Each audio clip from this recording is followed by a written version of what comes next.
There we go. All right. Thank you for watching. It's time for part 2 of who knows how many parts of differences in the stories, between the stories that are in the Quran and the Bible that should be the same. Should be the same because it's the same character, and some of the things are the same about the story. Or if it's not, if there isn't a similarity like the name of the place, there's something contradictory about the overall character or way of doing things of a character, a person who really existed that both books are claiming to tell us real stories about. I tried this a couple days ago, but downloading it using my webcam didn't work, so now I'm doing it this way with this camera. To start off, in the Quran, God makes a man be dead for 100 years, Surah 2, to prove his power. In the Bible, God never proves his power in such a way. There's no similar story where God proves his power by making somebody be dead. So that's worthy to be on this list because it's drastically different way of doing things than what God did in the Bible. In the Quran, Abraham kills 4 birds and scatters their remains. Next, he recalls the birds. This is in Surah 2. Ayah 260. In the Bible, Abraham kills and divides into a she-goat, a heifer, and a ram. He kills 2 birds but doesn't divide them. And none of these animals are brought back to life. In the Bible, there are a couple of people that are brought back to life, but never an animal. Big difference there. In the Quran, Mary, mother of Jesus, and Miriam, sister of Moses and Aaron, are the same person. Mary was hid in the temple, not only in the temple, but in the Holy of Holies. We read about this in Surah 3. And miraculously provided with food, so Zechariah didn't need to bring her any. In the Bible and in reality, Mary and Miriam lived 1,500 years apart. Now, maybe one reason for the confusion the Quran has is in Arabic, Mary is Miriam. The names, those 2 names are said the same way. Let's see, and in the Bible, Mary didn't need to be hidden because her fiancé married her when an angel told her she was pregnant with the results of the power and workings of God and not of Mary being unchaste. Only the high priest was allowed into the Holy of Holies, and that was only 1 day a year. So only one guy in all of the world at one time, and only did it 1 day a year, was allowed into this room the Quran expects us to believe a devoted Jew hid with the help of other devoted Jews. A devoted Jew would not do something like that. That would violate the sanctity of that place. In the Quran, Zacharias is praying for a child after Mary is pregnant, and he is mute for 3 days. This is in Surah 3 we read about these, verses 38 through 41.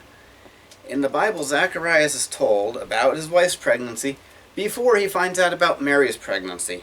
He isn't praying for it just because he found out Mary is pregnant.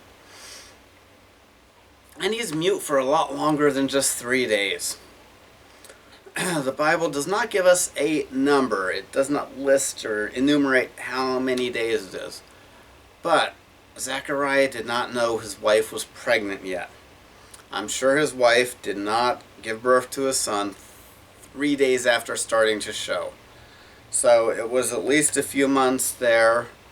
Maybe, my opinion, although it's not listed in the Bible, I assume the angel told Zechariah before his wife was pregnant, or like, the week that it happened. Either way, it's definitely a few months. I read it and see 9 months there, but maybe I'm wrong about that. But I'm not wrong about at least a few months. A lot more than 3 days. Jesus creates a bird to show his power in the Quran. Surah 7, Ayah 47 and 48. Jesus never created any animals to show off his power. And in fact, instead of being a show-off, Jesus told people not to tell other people what he did. He performed miracles for people who already had faith, not to prove things to people who disbelieved. He was going around teaching people the truth about how to live and doing the miracles, but he wasn't trying to publicly do the miracles so people would see him and be convinced because of the miracles. Alrighty, and I'm already done with this list. Almost done with it. I should make a longer list next time of things for episode 3. In the Quran, Abraham was not a Jew.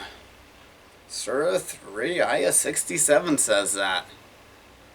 Now, the Bible does not use the word Jew to describe Abraham, but of course he was a Jew. Abraham gave birth to Isaac. Well, his wife, Abraham and his wife had Isaac. Isaac and his wife had Jacob. Jacob and his wife, one of them, had Judah. Judah, who is where the name Jew comes from. And they all follow the same religion down the line. So if Jews were following a certain religion and Abraham followed the same religion, that makes him a Jew. Thank you for watching this. The most important point that everyone needs to get out of this series is the way to find out about a religion is to read what their book says. Do you want to find out if the Islamic State is following the Quran accurately? Actually read the Quran.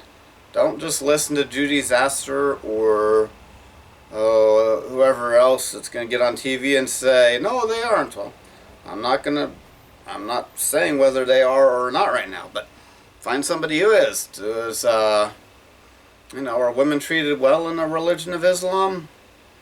Actually, find out by reading the Quran and see what it says about women instead of finding some women who got converted because of some really good, slick marketing,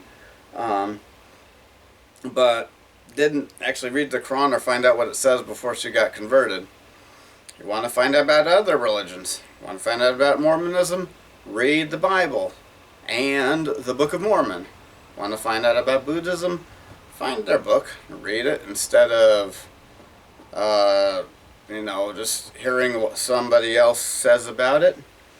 Thank you for your time. You have a good day.